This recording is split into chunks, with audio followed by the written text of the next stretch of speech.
Hi. Hello. It's been ages. It's been actually like ages since we've caught up live. It's been since Burning Man. No, since before Burning Man. It's been since no, which Burning Man? It was Summit the last time I saw you, Yes, yes, which yes, wasn't yes. which was super quick anyway, so it wasn't It's much. always a summit's always a whirlwind. It's like everyone you've ever met or want to meet all in the same place, trying to catch up with each other. I know it was definitely a whirlwind. I was like, I did not get my catch my bearings that time at all. So, It all, said that someone they wrote an article a while back that was like summit's like Burning Man plus 10. yeah. I Yeah, was like trying to make it to this, and then like that was full, and then I ran over to this thing, and it was like that was over, and then I'm like, I don't know what my day just was. So it was, yeah. but it was What good. I've learned about Burning Man or a Summit over the years is like getting you will see all your friends on the way to something similar to Burning Man. Like Yeah. you will see all your friends on the way to something. So on the way to something is the experience. Yes, no, totally. I was like stopped on the stairs, had like an hour conversation, like in between decks 6 and 7, It's like That's awesome. How did and what was your first Burning Man? 2017. All right, cool. That Yeah, was so my you've been on it. been on it ever since. I didn't know if I was going to go back, but and I didn't plan on going initially. So, Well, so for background to frame this a little bit, we where are you based? You're in Maryland on the East Maryland, Coast, yeah. and we met. Who introduced us? I think Matt may have, Wiggins might have That introduced makes sense. us at Burning Man at camp. Well, no, before that, I think we spoke before. Somehow, I Oh, got you your were, project before Burning Man. yes. I think you were on a call. Yeah, You were on a call that I we had met about the art piece. serendipitously. Yes. We met serendipitously on the lead up, and you had an outsized impact on our camp and at Burning Man and in culture as a whole. And I'm excited to chat with you about kind of your journey and your story and your kind of viewpoints and your perspectives on the world and future because I think they're very unique and I'm excited to explore. Hopefully I have something interesting to say. I It's been mean, a what, journey, I'll even say if you that. have not some nothing interesting to say, you've done certainly done interesting things that have sparked interesting conversations. So whatever you're doing is interesting. Yeah, it's been a journey, I will say that for sure. How did you like walk me through like where it's hard to say like where you came like where you come from to got here because that's a long story for all of us. But Yeah. like, is there a through line that connects that has led you to kind of this role you have in the world right now, where you're expressing yourself as a pretty impactful artist? Yeah, I think, I was this like early or late 20s, probably late 20s, in New York City. I had been, thrown out of finance and trying to find my way, and picked my camera back up. I was self-taught, but I picked my camera back up, and um I was literally just like, I don't know what I'm doing with my life. I love New York City, but I was just kind of like figuring it out, and had an amazing friend who I've ran many miles with when I was a runner, Robin Arzon, who was just like this friend who, we ran together and we did so much together. And she was always just this like crazy athlete and always pushing me as a friend. And she went to Burning Man.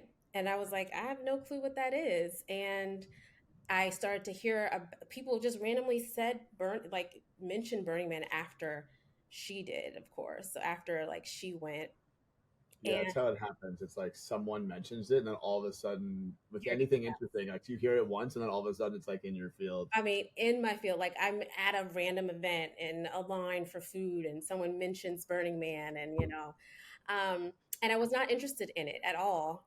But she's a very like particular person when it comes to like her time and what she puts effort and intention into. And so I did know like whatever this is must be something because she's going every year now. I knew her when she went for the first time.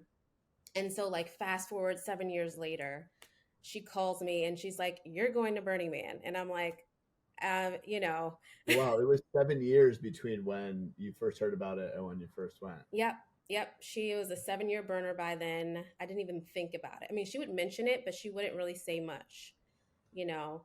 I wish more burners would be like that. Yeah, she wasn't trying to get me to go. She always said like you got to go, but she never had a lot of, photos. It was kind of like her getaway.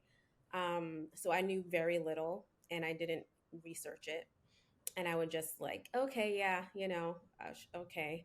And but then she made it really hard to say no, even though I was not. I wouldn't say no to her anyways because I just know that she's whatever is the reason she thinks I should do something or be somewhere, then I might not know, but I know that she's put thought into it. So she's like, I have a ticket. You're gonna camp with us. I knew several of her campmates at the time because they were friends of hers. And I was terrified, but I was like, okay, I'm gonna go. She's like, just get yourself there with food and stuff. We have a tent, we have a bike, like you don't have to worry about anything. Um, That's the dream invite. yeah, I was really And lucky. are you a photographer at this point, or are you still in the finance world? I'm a photographer, but So you've transitioned fully from finance. You're in the very, finance. very slowly. Like I never called myself an artist. I was very insecure around my artistry, almost like almost thought of myself as a fraud because it felt, I guess, because it was so natural. I never felt like I was doing anything or new technical things, and so I just like to capture people. And, I started to love the idea of, photojournalistic type of work and traveling and telling the stories of the people who I met. Um, so yeah, by that time, I was a photographer, you know, but still finding my way in it. And I I was like, okay, well, there's not going to be that many Black people there um, to really Did you know ask. that? You knew that going into it? I knew it going into it. Yeah, I knew it. I mean, I was a world traveler. I traveled solo at that point throughout my, like for several years. So it was something I was used to, but this was seemed like way beyond like extreme. I was like, this Burning Man just seems like I don't even know. So even with my experience traveling alone and being like the only Black woman during my travels, really, it just didn't seem to align in the sense of like, oh, this is nothing for me. Was So, that common in your other travels, like being the only oh yeah, solo Black woman in places around the world? at that time, yeah. What I want to double click on that because that's interesting. It's like I guess one like why less about why do you think that is, but like why do you think what do you think it is about you that gave you this kind of Oh. portal in that other people weren't choosing? I I didn't recognize that I had been open to travel early on. Not open in terms of I never went anywhere internationally, um, other than Canada for French class in like middle school, but nowhere with my family, except for to South Carolina, Outer Banks. But I did travel by myself to visit a friend in like middle school and never really realized that that was like not a thing that people do all the time, is like being okay with just jumping on a plane to visit a friend in middle school. Um and then high school, my senior class trip was to Mexico.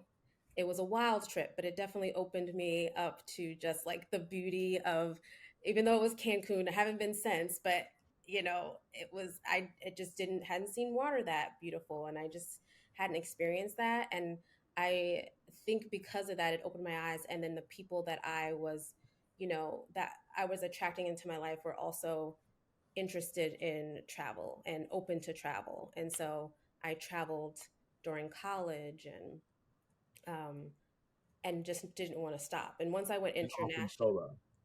no, not just college, not so much, but once I think it was 2020. 11 ish that I went to the Philippines, and that was my first solo trip and my first international trip.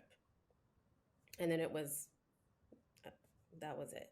Game on. Game on. I was like, because at the time I had been waiting to go with like a boyfriend at the time, and we'd broken up, and I was like, I can't wait, everyone was like, are you serious? No one really was encouraging me because of their own fears, and I was scared because I hadn't done it, but I just, It took me years to get to Burning Man after I canceled my first trip with a girlfriend. oh wow. Like we had bought tickets together in 2003, and like we were going, and then we broke up, and I was like, "Fuck Burning Man." Yeah, no, I would And then not. it took me a while to get back. I anyone who goes to Burning Man solo, I'm like, you guys hand clap because I mean, I Wow. understand it, but I'm like, geez, the first time. Yeah, so that really after that Philippines trip, I have not gone on a trip solo, and if I'm meeting people, then I'm either starting or ending my trip solo. Amazing. Okay, so you fast forward, you accept the invite. Hmm. Yes. You're at Burning Man. You're deciding to go to Burning Man Go with to your Burning friend. Man. I connect with a friend who was a black man who went like a year before, and I was like, perfect. So he gave me some insight, really helped. I really and I had to that had to happen. Like I realized all the steps in terms of my uncomfortability, me finding someone, and that relief. All of that had to happen for me to recognize the importance of what I would eventually do. And um, so me really feeling a little bit more comfortable after talking to him, getting out there, being as an overthinker, as a someone who's in my head and can't really let go. It was really difficult for me to like just settle into Burning Man my first year. I it was There's a lot going on. it was a lot going on. I didn't know how to. I just didn't know what to do. I was like, I went to bed at 9 o'clock on my first night. Like I was like, that's the only option I have. It's too much going on for me to figure out anything else.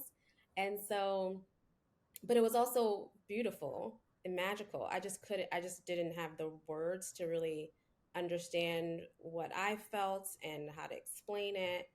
Um, and so I had a difficult time afterwards because I was like, do I hate it? Do I like it?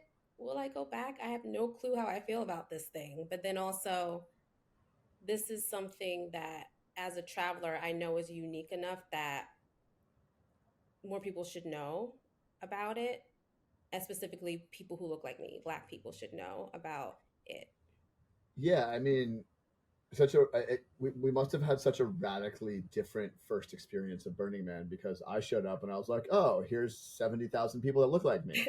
You Right, know? totally. And so for you to show up and be like, oh, there's seven people that look like Yeah, it must be such a radically different and it's perspective. and it's not even that it's because like I said, it's not like I went there expecting it or feeling like I had like that's the only thing that was going to make me feel comfortable, but because it's so different and because of the your normal everyday experience with the humans around you, then that's the thing. It's like, people are hugging you, and like, it's like the normal interaction out in the world is not what you have at Burning Man. And so like to be able to receive it and accept it and to feel like you deserve it, and like those are hard. And I was like, you know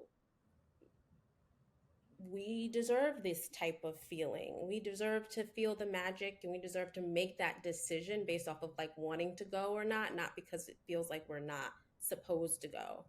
Um, and so the, trying to digest the feelings and posting the photos that I had, which were like general, environmental photos, photos of friends, my camp, which was pretty diverse.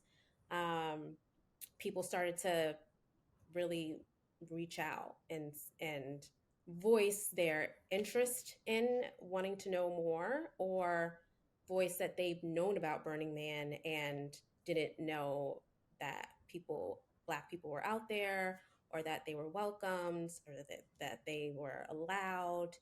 um, and seeing that say the same statements being made so much from random people who I didn't like, most people I didn't know, really stung. And so that's when the idea started to percolate about how can I do You know, this. it's like there's got such I can't imagine such valuable lessons inside of like this whole experience because I was involved with the Burning Man organization for many years, and then you know being in an organization based in San Francisco, being Burning Man, being radically inclusive, but then also like that not be though that might be the stated idea, it's not like actually what it is happening. And then there's always been these initiatives to bring more people of color. And now there's like wild diversity at Burning Man in terms of like Brazilians and Israelis and Saudi people, but it's like broadly like what white like it's a wild diversity of global white people, Yeah. Yeah. and brown. But like there's been all these initiatives, but nothing's worked until you, and you're not an initiative of Burning Man. Right. No. You know, it's like it's almost like none of the DEI programs are even for any organization are really useful. There's just like what it takes is like a person Hmm. to be passionate about something. Passionate, relate to it, someone who is directly involved in the community, someone with new perspectives, that's, I think, what most people are trying to say when it comes to what diversity within in any organization means and how that can only be best for everyone, like that's what Yeah. that means. And it only would take me or someone like me to do that work and make the impact. It couldn't have happened any other way. It's like if you were part of an initiative from the organization and had a role in that, it would have so much less impact than just being like, "Hey, I'm a person. I found a lot of value in this. Come Yeah, check it out." because I mean, I had creative freedom for the most part, like Yeah. it was driven by passion. It was driven by like the stories, and I was finding my way. And I had no clue what I was doing. The idea came, and That's I like was, the best. That's like how every great creator's like initial thing is. Like I had no idea this was going to be a thing. oh no, I mean, I knew. I always tell this story. There was a man, a guy who sent me a message in my DMs. I have to find it because I don't know his name, but he said, I've known about Burning Man for 10 years. So that was way longer than I'd known about Burning Man. And he's like, but I didn't go. I've not gone. Not because he didn't want to or that it wasn't interesting.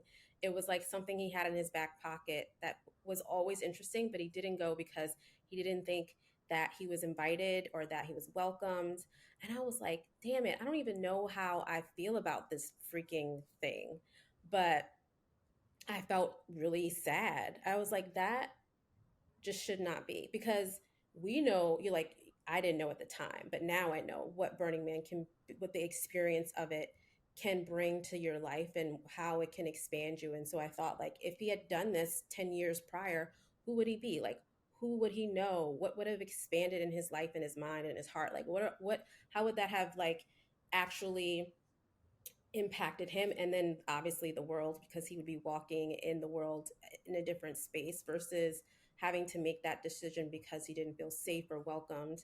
And that was the thing that made me, in my fear and being scared, say that, like, maybe I'll just go out there and start to document and share stories.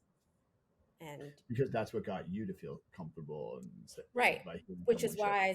exactly, which is That's why why I you're had to bringing go it up. through Yeah. those steps. So because in that moment I totally understood how and why he felt like that, and why seeing someone, and it wasn't the photos, it was the fact that yes, I shared the photos, but I was the Black woman that he could reach out to get. And they were like, should I go? Do you think it's okay? Like, they were asking me. I had no clue who these people were, and they were literally asking for permission, and to, in terms of like, am I safe, is it safe for me to go? And I'd be like, I've only been once, but I think it was a beautiful experience. And if you have the desire, as in what I would say about any travel desires or destinations that you want to travel, that was what I always, wanted to encourage people to do, then that was very aligned with just what I would normally say Have you about. had similar impacts in other destinations that you've traveled to, where like you go somewhere, you're maybe one of the only, it's, it's single women of color there, like, and then other people are like, oh, it's more okay.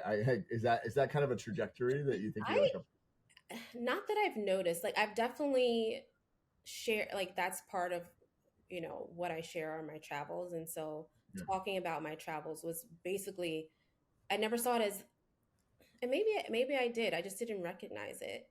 Not, I mean, this sometimes this perception has been explosive, so I Right. imagine of this Totally. size.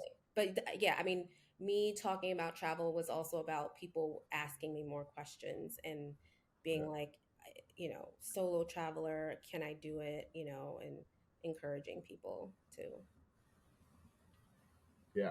I people just like when I do my solo trips and post about it, people are just like, yeah, it makes sense for someone. Yeah. Like, you just get to do that. I'm like, what? No, it's like not the same. But yes, I guess I don't know. It's confusing. But that's it was wild the the party when Robot Heart came to your art piece was wild. I didn't know you were there. I couldn't even get to y'all. Like all my friends are the like Robot Heart guys and you and everyone's up there. I couldn't like even it was so many people and there's so much going on. I was just like circling around the outside, just mind blown at the first of all, like the amount of people, the vibe was insane, and it was like a very mixed crowd. Yeah. Nothing I've ever seen like that in Burning Man, and I was like, okay, well this worked, Yeah. you know. This project worked so well. It's like so many collaborations combining, and like Diddy was there, like giving talk. It was so cool. Yeah. I don't know if I knew. So to go back a bit, that first year, which was 2018, that I started the project, I'm riding down the street and I'm like, oh, I want to do a group photo. That's the thought that came. And then immediately after that, I A was like, lot of people do group photos; they don't turn out like that. no, I mean, well, that year, immediately after that, I was like, well, that's impossible. Like you're on Playa already. I'm going to tell someone and they're going to forget like a block down, like no one's going to remember to come. And someone who I just was vulnerable with and told them the idea encouraged me um, to do it and to pick a date, time, location. And so I did, and was pretty sure no one was going to show up. 35 people showed up that year, 2018, and I cried. It was Friday at 6 o'clock. I'm like, who's gonna show? And so many, that was a lot to me. And because it was word of mouth, I had no way of knowing anything about how much or it did or didn't spread. But it had to happen like that again because there was so much magic in the fact that it was word of mouth and seeing that these people felt like it was comfortable. I mean, it was important. And then seeing their interactions after with each other, people who didn't know, and just recognizing like you don't go to Burning Man to see people who look like you, but when you do, it's really magical and it really does something for you, not knowing that you needed to see someone who looks like you. And so that was the moment when I'm like, I'm going to do this again next year. No one's going to know. And it has to be word of mouth. That's how it's going to be going forward. Um, To and so I keep the did it magic. again the next year. It was like 250, 300 people. And then the 2022 was, I don't know, 600 plus people that showed up, all word of mouth. So So it's wait, when the Robot Heart came and that whole thing happened and all that, that was word of mouth group photo. that was a group. So I reached out to Robot Heart and said, I need your support, but no one can know anything. And told them what I needed because I was like, I know there will be more people. There was, the art piece was there, and there was a lot of, motion around Black Burner Project. And I was like, I'm gonna need height. So can you guys like pull up no music? I was like, I know I'm asking a lot. Like, I need you to be silent. I need to get on top of the art car. I need to take the photo. I need a little bit of time with no music so I can shoot people just like interacting with each other. And then I need a really good DJ to be there and like then play. And I was speaking to Benji, who's been amazing, and he was like, "Let me get back I to just got you." off the phone with him. Oh, amazing, Yeah, amazing. And he was like, "Let me get back to you." And then he was like, "Let's do it." And so like, they did exactly that, like pulled up no music. And then it was a party after, and it was people showed, and it was wild. And I had no clue what it was gonna, turn out to be. And people didn't know that this whole thing was set up. So it was, oh, that's great. I like to call that architected serendipity. yes. It's like, oh, it just happened, and then realize there's an artist in the background pulling all the strings. Yeah. So it was, I mean, I was not there because, doing the art piece and doing Black Burner Project in terms of like the portraiture and all the other elements was a lot that year. So I wouldn't have known if I saw you, even if you came up to me that Oh time. God, I know. I But actually like spent like 10 minutes talking to my friend last year at their big art opening. I gave them a hug, and then I saw them afterwards, and they were like, "You didn't come to my art opening." I was like, "We literally talked for 10 minutes." that's it. I can't imagine what the energy is like when you're Pretty doing something. on point. Yeah. So Yeah. Ah, it's so cool. I had no idea when we connected, and then um, I had just before, right before we had been connected, my friend Kimball had reached out and been like, if there's any yes, important projects, if there's yes, any important projects that need support to get over the finish line before Burning Man, like let me know. I want to support, but only things that are like really meaningful.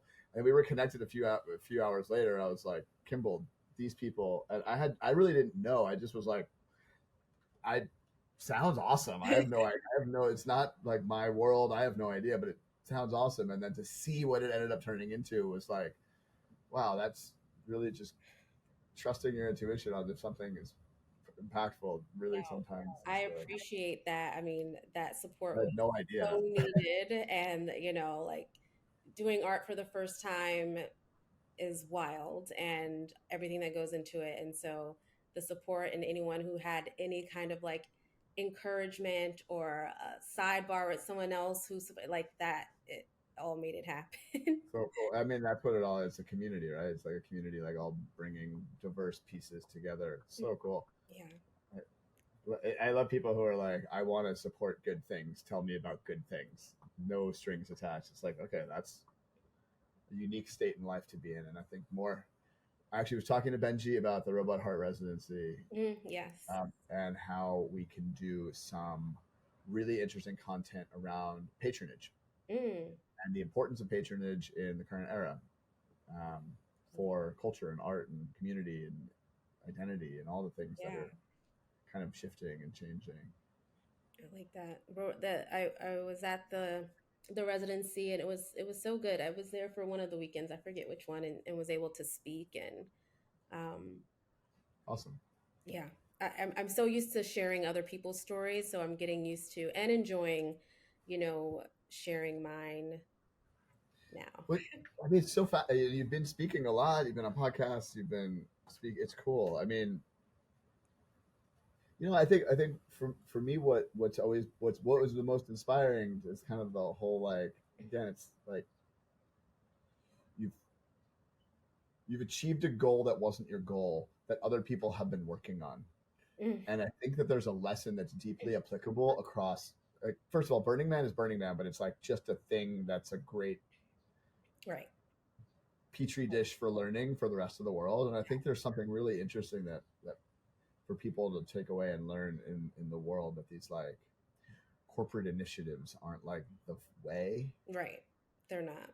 It's like, And I mean, honestly, I learned too. Like, I didn't recognize how much not seeing myself had impacted me because you just go about your day, and then in doing this and in seeing how it's impacted people, I mean, I would never think that someone would come up to me and say, like, you've changed my life or like how much it has impacted them. and encourage them. Um, but I recognize like, wow, I've been impacted in a way that I didn't even know. And, this highlights the importance of like authentic storytelling, but also like diversity in storytelling, um, in all spaces, and how that just has this cycle of like positive impact. Um, and so when I don't, when there isn't diversity in a space, then it's about like how do you do that authentically, and that's what most corporations aren't doing. Is there's no authenticity, there's nothing original and authentic to it, so it's Yeah. stale, and it doesn't translate over in a way that's emotionally captivating and compelling and grabbing to an audience that they're missing. Yeah, I mean the emotion, and that's the job of an artist, right? It's like capture emotion Yeah, I and mean, share it, I don't, which is why honestly, I'm like, everyone feels. I don't know. Like I said, I'm like, I don't know what I'm doing, but I like to know about people. And so, I was just having hour-long conversations with them post Burning Man, and then asking questions, interviewed all my subjects. And then, you know, I think there's something about the visuals, but there's also something about the perspective of the person, especially because Burning Man, no one really understands it anyways. And so you That's only true. can go from knowing someone or what the media puts out or what someone else says about it. And so having a Black person and their perspective, really, people were like, I had no clue that it was depth to this thing. It's not about, all the stuff they think is about is there, but it's not what it's people are. Yeah, I mean the recent years, the last 5 years of Burning Man has really gotten that like it's really the introduction of people taking photos on their phones at Burning Man, and like Yeah, the Instagram story and TikTokization of Burning Man. It's like yeah, the flashy shit kind of like takes the center stage. And then it the takes thing that I over. don't like is then because people see it, they think that's what it is, so they make more of it. And so when really what's interesting is like for someone like you and someone like myself, it's like, oh, I really saw myself differently. I really Hmm. experienced connection and community. I'll always think for me, it's like I've been searching for like the cultural revolution of my generation. I'm Mm. like, where are the '60s? I'm born too late. I'm pissed. I wanted to be alive in the '60s. My dad was like doing civil rights stuff and storming buildings and shutting down colleges, and I'm like going to this. I'm like, fuck, And then when I got to Burning Man, I was like, oh, there it is.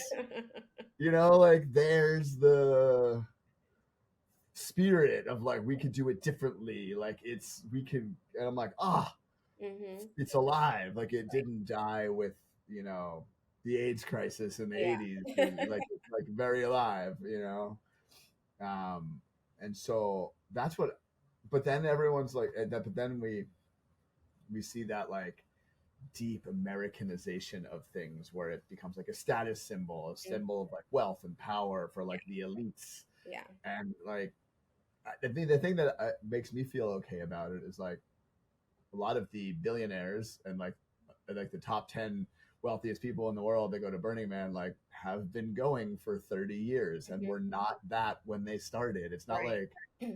like George Soros and Donald Trump are going to Burning Man. Like there's Right. definitely a difference of type of billionaires, right? There's like Yeah. billionaires who create the future, and then there's like billionaires who like strip Yes, mine are right. businesses, It's like we seem to have a certain type that go to Burning Man that are very interested in creating the future. Yeah, yeah.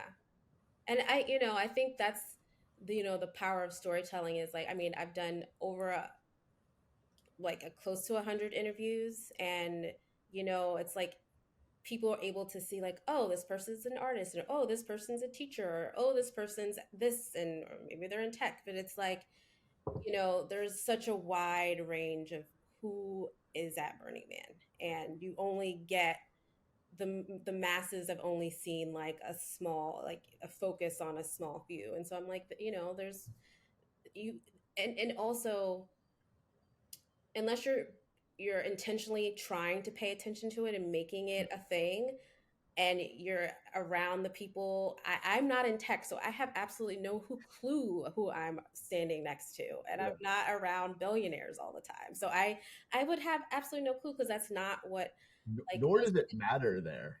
it doesn't. And so I'm like, so you can be, and you would walk away having absolutely no idea, you know? And so, Someone posted something funny that was like, I forget the billionaire, but it was one of the famous guys, and it was like, I hung out with so and so at Burning Man, and it wasn't fun. They're not fun. They're very weird. Okay, so I left. exactly. I'm like anything, it's just this space where you get to, experience all types of people and humans and having much more, I don't know, like heart-centered like connection and communication with people where it's not about what you do. It's way deeper, which is, I'm like, you're having deep conversations with people who you've never met before and maybe never see, and people are like, I've shared things with some person that I met one night, and I haven't even shared that with a best friend. I've had Yeah. those conversations with people, And and then and I think there's a template for doing that more in the world. Like, I wish we could do that more in the world. I think it is. It's so hard, as for as many of us that there are out there. It's so hard. We could.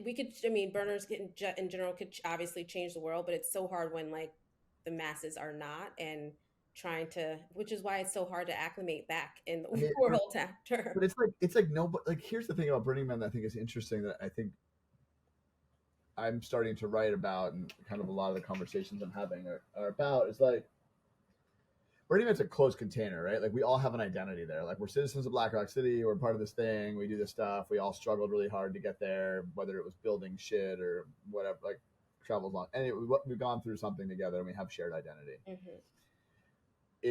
In times past, like anyone, like all the people that are near you Hmm. were like your community. Right. You would see the same people at church every Sunday. You would be surrounded by a bunch of people that are the same color as you, or race as you, or religion as you, or the same, or they would see all the same people locally. Hmm. But now, like in the last 30 years, like everybody's everywhere. Hmm. Well, no matter where you are in the socioeconomic class, you probably are somewhere different than you were born, or whether you were forced to go there or went there by choice. Like, the world is kind of scrambled all about. Hmm. People's friends are everywhere, their families everywhere. Nobody knows who's who, Right. and we almost like lack a shared common identity, Hmm. and we lack a shared common community because of that. And then it just kind of turns into this like really intense, like American, I'm gonna do it by myself. Right. Yeah. And I also think because of, I guess I approach some things differently, especially when it came to really recognizing how important it was. And to be clear, I've never been one to like try to get any and everyone to Burning Man. No, I'm trying to reach the right people. Yeah. And I will tell someone all day like, nah, this is not the time.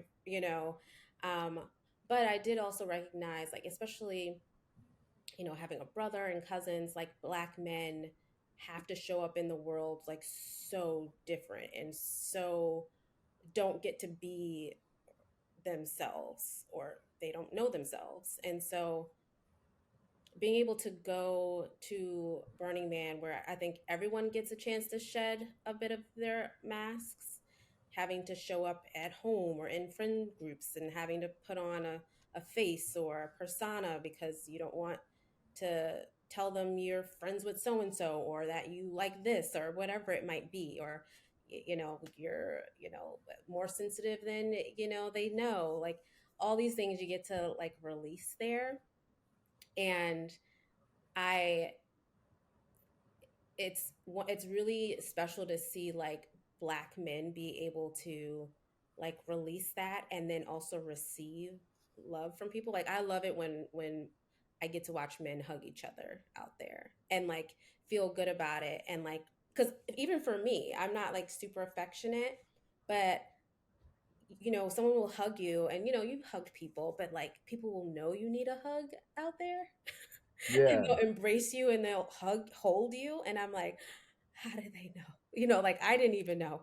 My shoulders go down and Yeah. I let them hug, and you're not thinking anything. And so, like, community and support and like all the other things that come with it are so different and so unique that then it allows people to open up and to learn bits and pieces about themselves, about what they have been like and have been holding on to new parts of them that they're introduced to out there.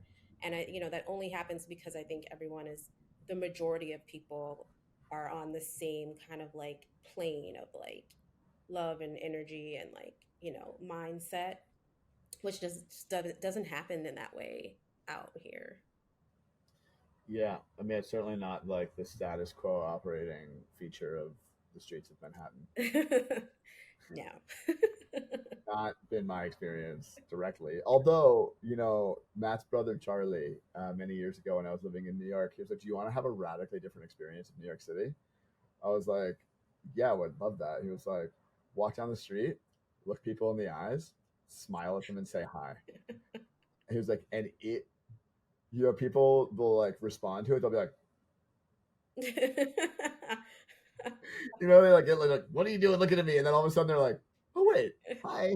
Like they like kind of sneak out, and they're like, "Oh, I'm a person too. I love you." That is so funny. Which, I feel like that makes, I've never tried that in New York as much as I love it because I'm just used to like the way. But it makes so much sense because that's how I've been able to, you know, get comfortable in spaces, traveling alone, not really sure if people are mad or looking at me a certain way, and just smiled and Yeah. changed the whole thing up, changed the whole game. So it's a little So nerve-wracking in New York. kind of like, I'm trying to ask a like question that I hope I land correctly or in an appropriate way, but it's kind of like, um, there's this perception that I notice, especially being like a long hair bearded white guy. Like I'm like the stereotype. It's like there's this like perception of, I don't want to call it Burning Man, but it's like the mindset and culture that is something like Burning Man, which is like self actualization or like global nomadicism and the ability to travel and seeing the world differently and being like, of course you have an optimistic view of the future. You're Mhm. like a upper middle class white guy. Like, how do we it that community that I'm born into and have chosen to stay in and really am inspired by, Mhm. it's not exclusive and everyone is welcome, but there's this like perception that it's out of privilege of station and color or not. How to I imagine with the stories you're telling and the experience you've had at Burning Man, like and like I know our coinciding circles, like okay, you're in it now, Mhm. so and you're not a middle class white guy.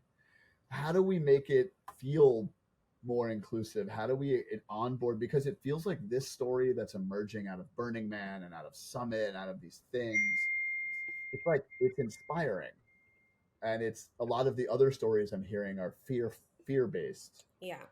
But it also, I don't, obviously there's some level of privilege associated with it. I don't know even how to ask the question, but like, how do we? No worries. How do we like do what you did at Burning Man to like this worldview that we're all kind of attached to? Like, it feels like this is the thing that could help. That's the question. It is the question. And The I question. think, this is like the start of realizing, doing something like this and having this perspective of like the impact that something can make, because like you said, you can be inclusive and inviting, but are you? It's a whole nother thing. Like we're not, like that's the thing. Burning Man, obviously, like it's not like they're advertising in certain neighborhoods and like saying no, you can't come. But there's things that you would have to do that might be beyond what you thought you had to do in order to actually make that a, a thing that is felt. So I think it's like, oh, this way of approaching what is possible, and giving people access. And that's the thing, like I have access to people and connections and friendships with people that I would never have, and I would like that to be a catalyst to getting to opening those doors to other people who look like me who don't. And that's how it really starts to move forward. The lack of access is a huge barrier. Getting to those places and getting the opportunities is huge, way more than people know. If you're Black, you're thought of super last, whether you think you are or not. It just is what it is. It's an innate ingrained thing, just is. And so when people have a hard, like having a hard time accessing or getting to those space and then feeling comfortable around it is like a whole, or like are parts that are, I think, serious tears to it. But I think it's taking what something like I created and figuring out how to do it in the outside world, which is what I'm hoping to do. Is I'm Yeah. hoping to work with more people and more companies and brands, and being a creative kind of like consultant or creative kind of like person that has diversity at the forefront and culture at the forefront, and bring a new perspective of like what is the bigger impact. And not it's not just about like numbers thing or reaching. It's like anything you do around this is going to have a huge impact if you do it right and if you've involved the right people. um, and so, but how and the right moves, I'm still figuring it out, and it's going to take Yeah. some. But I think this is evidence. It's like a case study of like how it can move into spaces. It's So an awesome case study. I mean, you're such an awesome like lived example of like it deeply and authentically, and it's just like it's. I've gotten into this conversation before. I'm like, no, you have to have like this perspective and like trust people and be open and trust yourself. And people were like, that's what like privileged people say, and I'm like, ah, yeah. And also like if you do that, you get privileged. Like you kind of like privilege yourself in hmm a way that like I know it's not taught to people as a young person, and that's kind of the where the advantage comes. Like I know that I got told I could do what I wanted to do as a right. young person, and that is insanely. I mean, and multiple generations of my family have been in this country, and I think slowly you can watch the privilege work up as people have been landed here for longer periods of time hmm for different reasons and in different ways. And I recognize that deeply. I have privilege my parents didn't have, who have it that their parents didn't have, who definitely have what their parents didn't have. right. And how do we like jumpstart that mindset now? I just feel like the mindset that one gets, regardless of where they come from, when they leave Burning Man with the type of experience or similar experiences to Burning Man as you had, like how do we get people onboarded to that mindset without forcing them to go to Burning Man? Because a lot of people shouldn't go to Burning Man. No, a lot of people And you can't really fit that many more people in Burning Man. Now there should. are lots of more Burning Mans around the world, but like you know what I saw in New York recently? Deep Playa rides. Have you seen this? I have not. It's a Instagram, and they rent all the city bikes, and they have vans with speakers on them, and they drive them around, and people show up with thousands of bikes, Oh and my, they throw a party in the streets until the cops kick them out, and then they go somewhere else. that's amazing. It's like opportunity. Like we can do whatever we like. It's like you can do whatever you want. The streets are technically ours. Yeah. But I think, coming, and you have to be lucky. I think there's more now, but I think, coming from um, the mindset of like, you can't do everything, or you have to be careful, or you have to, walk out of the house a certain way, or you might not come back. Like, it's really hard to switch that off and then feel like you're allowed to do anything. And you can have this free range of like creativity, unless it was super supported and you had someone who was lucky enough to be in that space, an artist who had an artistic, parents who might have like been really successful. But other than that, we're not given this all the spaces where you can just go and like paint on the walls and like, do whatever you want. Like, no, that's not the majority of the cases. And so I think the more people see themselves, the more that there are, programs and organizations that are, supporting people. Because that's another thing. It's like not everyone's going to have the finances to do things that even seem interesting. And so that's another barrier. And so it's like, how do I, now be able to have one a sustainable project enough that I can now support an artist or create a program that's going to open up opportunities for maybe not Burning Man, but like travel or, to be connected or, be in conversation with people who have traveled the world and eaten foods that they haven't eaten. Like those are all things that like it, all it takes is once in some little kid's mind to be blown, and that just opens up new pathways. But at a huge scale it has to be, I mean, obviously in terms of like the bigger impact, but Yeah, it's got to be one by one, but hopefully at scale. You've mentioned a bunch of times seeing someone seeing themselves. oh yeah. Do you think that's like the thing? Oh, it's the thing. it's That's the thing. it's the thing. It's the thing that you don't, like I said, I didn't know how it was had negatively impacted me. You either see yourself and you don't see yourself, and you're being impacted in both times. It's just which way on the scale you're being impacted. So you see when you see yourself, you see the possibilities. It seems possible, it seems attainable, or it's new and you didn't know it was even a thing, um and when you don't, especially because of how, specifically speaking to about like the Black community, are you have to kind of like show up in the world. It's kind of not being able to just proudly be or do regular things and be reprimanded in some ways that can't be taken back. And you just, when you see that, like I said, new path, everything opens up. And so the more the more opportunities that we have for someone to touch the world in a way that wouldn't have, like I said, the man who known about Burning Man, like who would he have been to, like what would we have received from this person 10 years prior if he felt safe enough and welcomed enough to go. I'm sure he's still an amazing person, but we don't Well, had know he what, seen himself 10 years earlier, like yeah, what would we he don't have know what, created for these right. things? And it could have been so beautiful and we would have all been impacted in some way. There would have been ripple effects from what him leaving. I mean, like you're there and there's like a dragon driving by, 40-foot tall, firing fire, and they're the people who are around you who made it. It wasn't like some back office, you know production company that like you don't, like the people who you are surrounded by created everything there, and you're like, oh my gosh, like regular people did this and it's possible. And Right. that's an extreme, but that's how you kind of position everything. Is you wouldn't know unless you went to Burning Man the possibilities that have happened out there. That's so cool. That's very cool. It's quite the journey, and I mean that's the.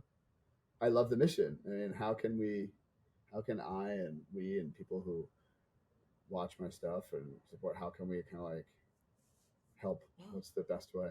well, a few ways actually. Oh my gosh, I've been doing Black Burner Project since 2018, and it's been a passion project. And so in order for me to continue, I can't continue technically. It's not a sustainable project. So I definitely need support and someone who would like to invest in it or support me in tons of different ways to get it going in a way that can continue to be impactful and I can just keep doing things I love instead of possibly not. Yeah, Um, totally. and so Are there, there ways? Are there places where it's doing work that's not directly related to? I mean, you as an artist, are there places where you're doing work? There's obviously at Burning Man, and I think there's a network of people that love supporting that. That hopefully we can continue to get their support and more. Are mhm. there things that are not that are helping about this like greater mindset and opening up opportunities for people kind of enroll in this that are outside of specifically the boundaries of what happens at Burning Man? I'm working on that. So I think it's I haven't set up anything. I don't know anything specific, but I think that's what I would like to start to figure out in terms of like how I'm going to expand this project beyond. Yeah. Burning Man. It's been very Burning Man I think you'd centric. be such a valuable asset to any culture, community, group, or anything that's looking to authentically expand their access to different communities. I think the insights and the work that you've done are just like, it's so grassroots is not even the right word. It's just like organic. Yeah. It's like the way that things actually work. Yeah. I mean, that's what I that's what I hope to do It's cool. is to figure out how to, it's a new endeavor for me, but it's something that I've figured out on my own, and now I would like to help others, in different capacities in terms of what they need, but the general aspect of like organically reaching and, bringing creative culture to the forefront of like how they see their brand and business and how they tell stories. So you can reach out to me that that way. Yeah, I was checking out your website there. There's some cool portals in for like working Yeah, with organizations and speaking, and I think anyone would be lucky to work with you. I'm glad you see it without me having really said it. So that's exactly where Yeah. I'm gonna go. And I'll be bringing art this year. That's Yeah, the plan. I'll be bringing Black Ashè 2.0. That's great. Oh, I can't wait to see it. so I can't wait to see it, and I'll try to rally some support around it again. really. And this is awesome. I'm happy we got to like drop in. I'd never gotten a chance to like ask more and I all the know. event, well, like Burning Man and Summit and all these crazy events. And it's like so hard to like drop in, but this has been great to hear where you're coming from and No, where you're I headed towards. appreciate like your continued support and just staying in touch and um yeah, thanks so much for just Are being you, interested in chatting are with you me. doing Summit again this year? I'm doing Summit, so I'm getting ready for that. The weekend before Summit, I'm bringing a group together in this my friend Tony Cho's place Uh-huh. in Sebastian, Florida. It's like an Okay. hour and a half north of Miami, and then a few Cool. of us are like staying in Miami and then going into Summit. Mm, I'll send you an invite to that. We're talking about the role of the community leader, facilitator, person today in the absence of people having that organized role because everyone's kind of left religion and communities of the past. interesting. It should Okay. be a really interesting group. I'd love to have you there. Yeah, let me know more. Send me I'll send more. you, Can, send you some information. perfect. Thank you, Zach. Yeah, thank you so much. And again, like let's just stay in touch and let's more Of course. let's weave more because I love what you're up to. I appreciate you. I do. Yeah, Well, enjoy Mexico. It's cold over here. I bet it's a little bit. Yeah, it's windy here today. We're catching like Baja gets like Oh, you're in Baja, we yeah. get like the leftover weather from California. Yeah. So wait, We're so like where are you? So you fly into where? Cabo. Cabo. Okay. All I'm right. about an hour. We're like the bohemian after party of Cabo up here. It's a bunch of like older artists and writers and farmers and stuff. It's Oh, very, very cool. different than Cabo. I've never been to Cabo area or the Baja side over there. I'm always in like Rosarito. My friends live in Rosarito area. Oh, it's just way south of that. Okay, got it. Yeah, because Rosario is just south of San Diego. Yeah, So exactly. we're like, I'm 19 hours by car if you drove straight from San Diego. Got it. And then just after Todos Santos, it kind of curves around and becomes Cabo and turns tropical. They're always like taking weekend trips and Yeah. car trips and The stuff. Baja lifestyle, which I haven't gotten into as much yet because I don't have a van nor mobile internet and I'm still attached to my computer, is like driving around and camping all over the place because Yes. there's almost like this giant stretch of California, but no water. Yeah, And yeah. so it's like a huge desert surrounded by oceans and there's no people because of the lack of resource. I mean, San Diego, LA doesn't even really have water. That's all from Colorado. So it's like there's this weird whole world down here of like emptiness and expanse. So it attracts a certain type of like person who likes that. And then Cabo gets a radically different crowd because there's lots of resources and people Right, there. right. I'll Come visit sometime. You're more than welcome. you have to tell me, you only have to tell me once. Next time you're doing the Rosarito thing, just pop down here. It's super close. Well, thank you so much for having me. Yeah, great to see you. Thank you. All Totally. right. I'll talk to you See you soon. soon. All right, bye.